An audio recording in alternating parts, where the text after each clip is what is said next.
Vijay Kumar sir, any insights for middle level managers and individual contributor who are not decision making level? In fact, my view, the most critical people in these times are the middle level managers. They are the people who oversee the execution of the decisions, and it is their speed of execution and their agility in terms of responding to the learnings from executing the decisions is what will make the difference. In fact, in our organization, the maximum investment is on the middle level managers. And as I said, among the 5 principles, the 5th principle, if we can have these middle managers who have those 3 traits, including the 3rd trait, where they are willing and bold enough to transmit up the bad news. That is an important attribute. So middle level managers have a huge role to play in these times, and they will also form part of the war room which I referred to. As far as individual contributors are concerned, depends on the role in which they are all engaged in. My view, everybody, including in particular professionals, have a role to play. But as Pattabhi also mentioned, and my view, any person to be effective during these times can be so only if he or she has a deep understanding of the business environment, and execution capability. Very deep understanding. With all due respects, what distinguishes great from ordinary is this attribute of how deep the understanding is and how focused you are in your execution. So the next question is, any suggestion for treasury managers who are leading multinational companies? Okay. As far as treasury managers concerned, I think it's interesting times, particularly if you are in a developing economy like India, where you are prone to much higher risk and much higher levels of uncertainty. For example, look at the exchange rate movements or even the stock movements. They're pretty difficult to predict in these times. Very, very difficult to predict in these times. As in these times, what is more important is a deeper understanding of some of the major global economies and how world trade is going to shape up. That is going to decide the direction in which your decisions will succeed or not. In general, as far as the interest rate scenario is concerned, probably we can expect a little more of softening of the interest rates. So these are some insights I have, but I can tell you from my experience of treasury, I've always handled it with a short-term view and not with a long-term view. Because if I were to go back in February, I don't think anybody expected the exchange rate to be 77, to hit 77, but the reality has hit us. So I've never ventured to take a long-term view.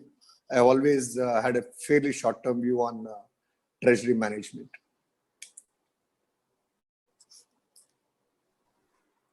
Sir, we call it as a new normal. Yeah. Do you think the financial strategy will change from cost versus revenue to cash versus credit? Your view, sir? No. I don't think so. I don't think so. I don't think people will panic to move from credit to cash and all. I think secret will be having a business model where the cost structures are relevant for the new world. I think that will be key. That will be key.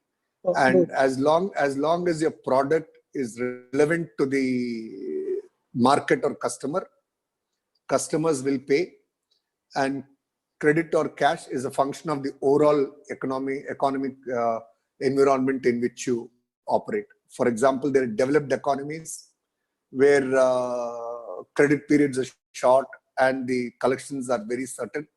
There are developing countries like India and all, where credit periods will continue to be what they are. I don't think they will shrink. They'll shrink. Sir, how do you how do you manage the cost-cutting measures, salary withholding and salary? No, my view, cost-cutting measures like salary, rent, all these are very, very tactical. They are just meant to give you some breathing space for you to redefine your business model, your entire cost structures, how you want to even deliver the product or service you want to do. So I don't think salary reductions, rent reductions are strategic decisions. They are highly tactical. They're just meant to give you that little breathing space of a few months to help you to figure out what should be the new cost structure, the new ways of incurring costs, whether you incur or incur it through third parties, variabilize the cost, make the cost fixed. So many things need to be done. You need to do a lot of value engineering to see if some of those activities which you do, are they still relevant, and probably redefine the product. So those are things which are the new normal. So this temporary pay cuts or rent, I don't think they are anything to do with the long term or strategy.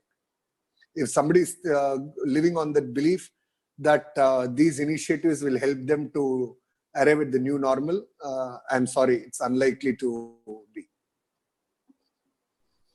Sir, what about do organizations need to plan about the Pardon? Do organizations, small, medium, and micro level organizations need to plan for BCP? Sorry, Deepak. Do organizations need to plan, small organization, MSME organization need to plan for BCM, business continuity management? Yeah, 100%. In fact, not small. I think everyone. Say my view actually. I did briefly mention this. Everyone, whether as an individual or as a small, medium, or large organization, everybody always was required to plan for business continuity management.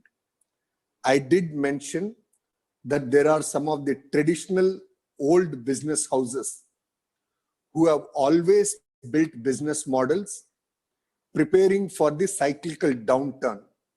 So they typically used to have an industry cycle of 7 years or so, 4 years of reasonably good profit making, 3 years of bad time.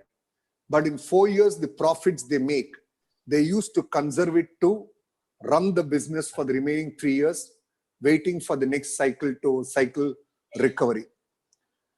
I think many of us over a period of time have probably not followed that particular approach. Even if you take as individuals, it was important for all of us that we need to save for the bad times. Even if somebody were to be fairly young, I'm not wishing this, but it's very important. Sometimes we should have this tough conversations. I did talk about that principle number 5. You always need to build a career assuming that there could be a mid-career crisis. I could have a 2-year break. I could be jobless for 2 years. So you need to build that. I think people have to be trained that way. People have to be built that way. So probably this is a very big wake-up call. And hopefully, like past crisis, people should not forget and take these learnings into the future. I did mention that ever since the global financial crisis, everybody has been talking about the VUCA world. What volatility, uncertainty, complex ambiguity. So we have talked about uncertainty. So when everybody spoke about uncertainty, what is it that as organizations, small or big, we have done to prepare for that uncertainty? Have we built reserves enough to say, or built a financial model to say that if my production comes to nil for some reason for a year, my sales comes to nil for some time for a year, or I'm dependent on a single customer and that customer closes down for a year for me to find another customer. We all know these scenarios exist. But have we built inherently in the organization a detailed plan to address these situations? So probably this will be a very good wake-up call, and I sincerely wish organizations don't forget this after the pandemic settles down and economy revives, and they built within the organizations capability to withstand similar such incidents in future. And it's extremely important to have that, because it's very painful to see so much of poverty and people suffering. Because if you look at the government will have limitations. Economy is nothing but aggregate of the output of all the enterprises, If enterprises' outputs are going to fall and vanish for a long time, ultimately, we are not able to take care of the society. So there is that indirect impact on society, which all of us are responsible for. God has gifted us with that little extra insights to build those capabilities.